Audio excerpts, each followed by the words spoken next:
love the Ravens as much as we do, then smash that subscribe button and stay locked in with Flock News for all the drama, updates, and excitement all season long. The NFL thrives on tension, and when a star defender decides to speak with just enough edge to leave room for interpretation, the league listens. That is exactly what happened when MYLES GARRETT let a comment slip that many around the league interpreted as a clear shot at the Ravens. He did not shout, he did not point fingers directly, but his words carried that familiar weight that only rivalries forged in cold divisions and hard hits can carry in locker rooms and group chats. Fans and analysts began replaying the statement, breaking it down word by word, tone by tone, wondering whether this was pure confidence or a calculated spark meant to light a fire. Garrett has always been known as a player who lets his play speak, but this time the voice came first and it landed loudly. Calling a rival weak is never just about strength on the field. It is about pride, history, and psychological warfare. The Browns and the Ravens have spent years circling each other like heavyweights, each clash adding another chapter to a story that never really ends. Garrett's words reopened old wounds, reminded everyone of past battles, and suggested that beneath the professional respect, there is still a deep belief that one side sees the other as overrated. Whether he meant it literally or metaphorically hardly matters now, because the message was received, amplified, and turned into fuel for a rivalry that already burns hot enough to melt steel. From the Ravens' perspective, the comment landed like a challenge thrown in the middle of the street. This is a franchise built on defense, toughness, and the idea that no one outworks them when the lights are brightest. To be labeled weak, even indirectly, cuts against everything they believe about themselves inside that locker room. Players pride themselves on being counted out only to respond with physical, relentless football. Garrett's words, intentionally or not, fed directly into that mindset. Coaches will never admit it publicly, but bulletin board material still exists. Even in a modern league obsessed with data and analytics, the Ravens have always thrived on disrespect, real or imagined. And this situation feels tailor-made for that narrative. At the same time, fans took it personally, flooding social media with reactions, clips, and memories of moments when Baltimore asserted its dominance in the rivalry. For them, this was not just trash talk from a star defender, it was an attack on the identity of the team. The Ravens are not supposed to be weak, not in the trenches, not in mentality, not in preparation.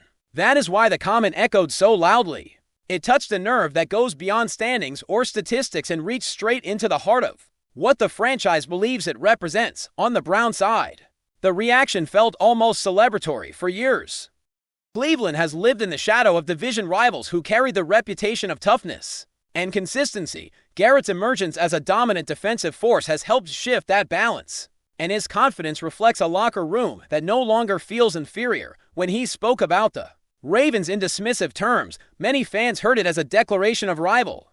This was not the voice of a team hoping to compete, but of one that believes it belongs at the top.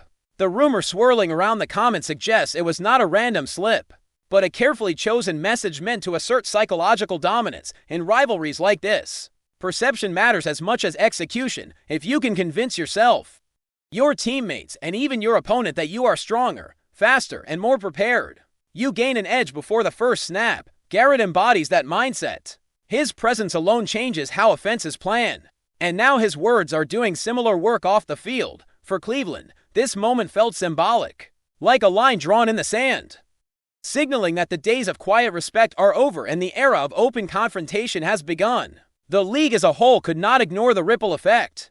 Analysts debated whether this kind of talk helps or hurts, whether it motivates or distracts. Some argued that star players should avoid giving opponents extra motivation, while others insisted that confidence is a prerequisite for greatness. In truth, the NFL has always been shaped by personalities who understand the power of narrative. Garrett's comment fits into a long tradition of rivals trading subtle jabs that become legends.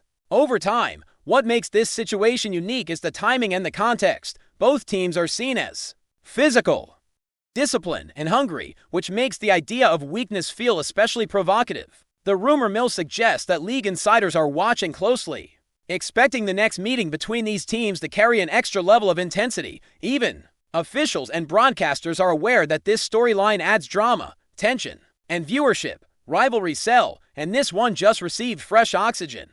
Garrett may have spoken casually, but the consequences of his words are anything but small.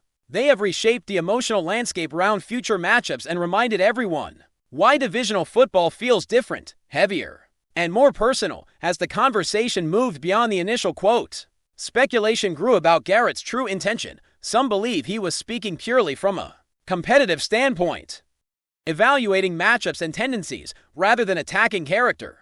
Others insist the phrasing was deliberate, chosen to provoke a response in high-level sports. Nothing is truly accidental, especially when microphones are nearby. Garrett is not new to this environment, and he understands how sound bites travel. That is why many insiders lean toward the idea that this was strategic.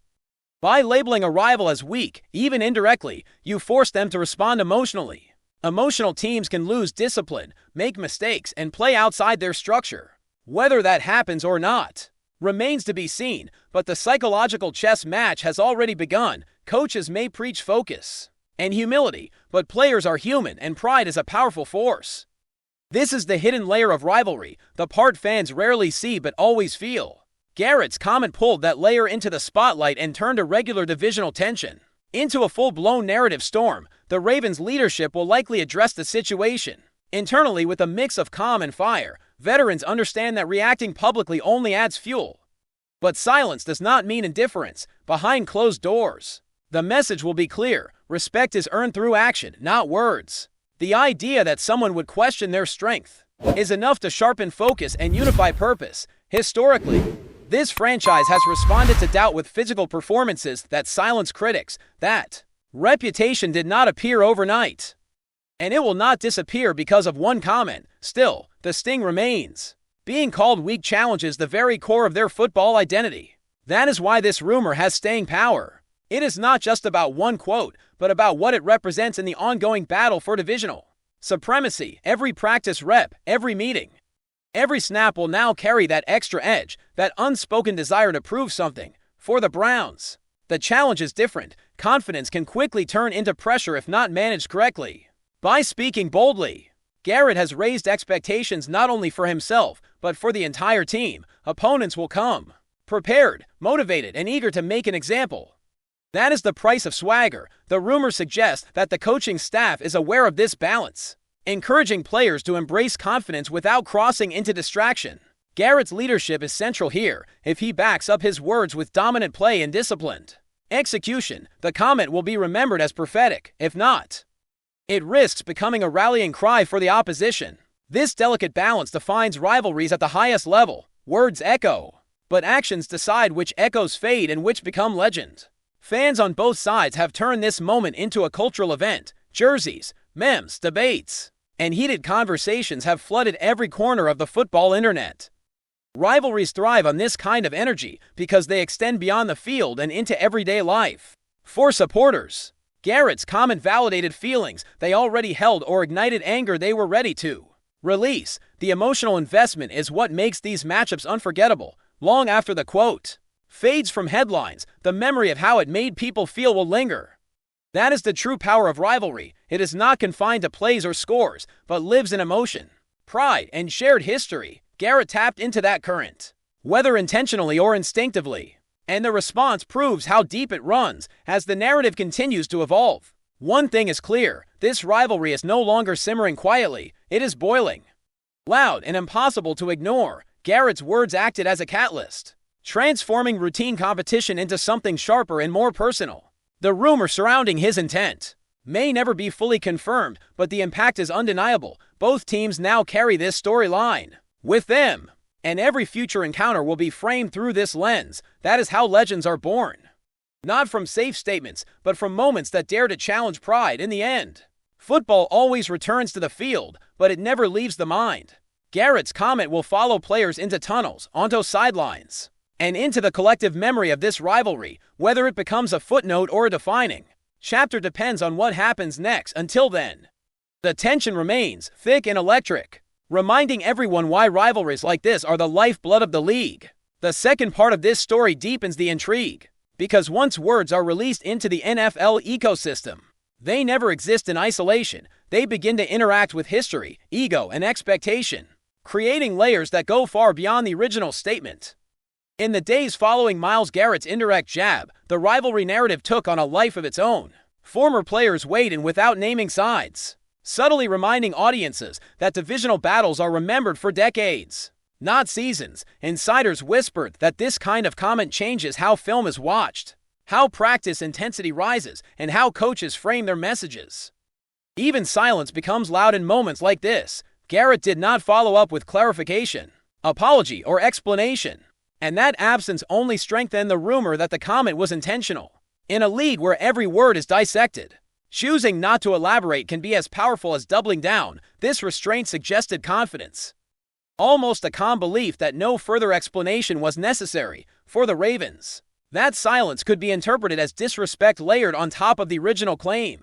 For the Browns, it felt like quiet dominance. Rivalries thrive in these gray areas where intention is never confirmed and perception becomes reality.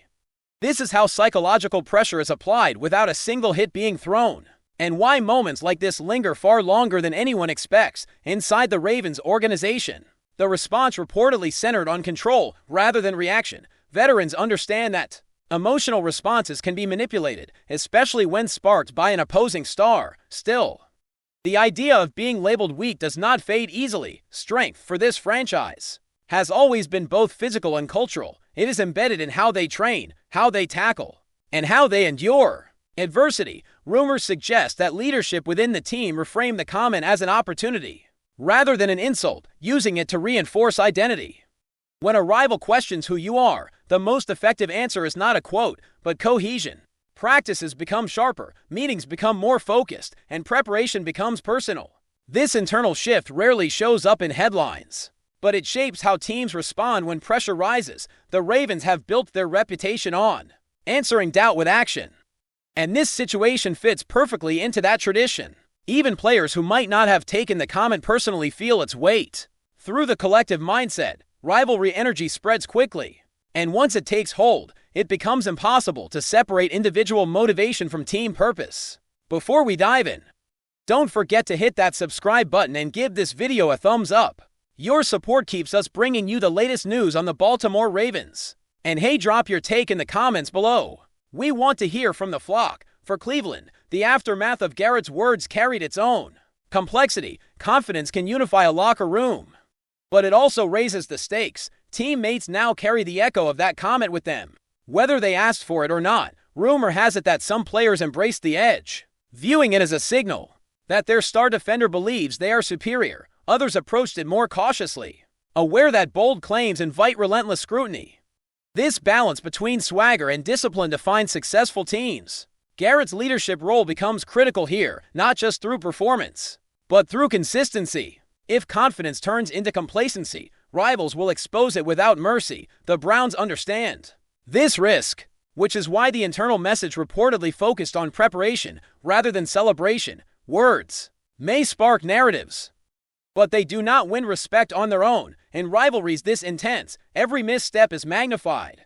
Garrett's comment set a tone, and now the entire team must live up to it, whether they spoke or not. Around the league, the story evolved into a broader discussion about modern rivalries and the role of star voices. Some see trash talk as outdated, arguing that professionalism demands restraint. Others believe the league loses something when personalities are muted. Garrett's situation sits right in the middle of that debate. He did not shout or insult directly, yet the implication was strong enough to ignite controversy. This subtlety is what makes the moment fascinating. It reflects an understanding of how narratives function in today's media landscape. A single phrase, interpreted through rivalry history, can dominate conversation without crossing any formal line.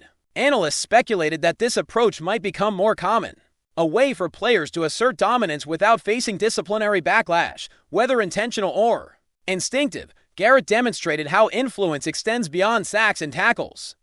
His voice carried weight because of who he is and what he represents. That reality forces opponents to consider not just his physical presence, but his psychological impact as well. As fans continued to debate, speculate, and argue, the rivalry itself grew larger than any individual. Supporters on both sides revisited past moments, painful losses, dramatic victories, and iconic clashes that shaped their emotional connection to the teams.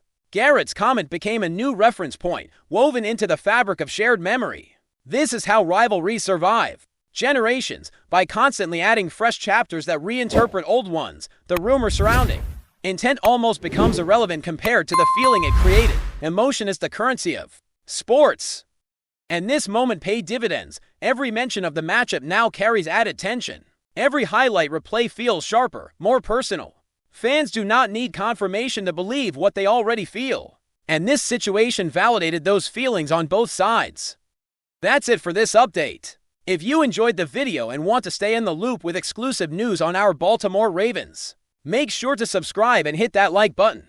We'd love to hear what the flock thinks. Drop your thoughts in the comments. See you in the next one.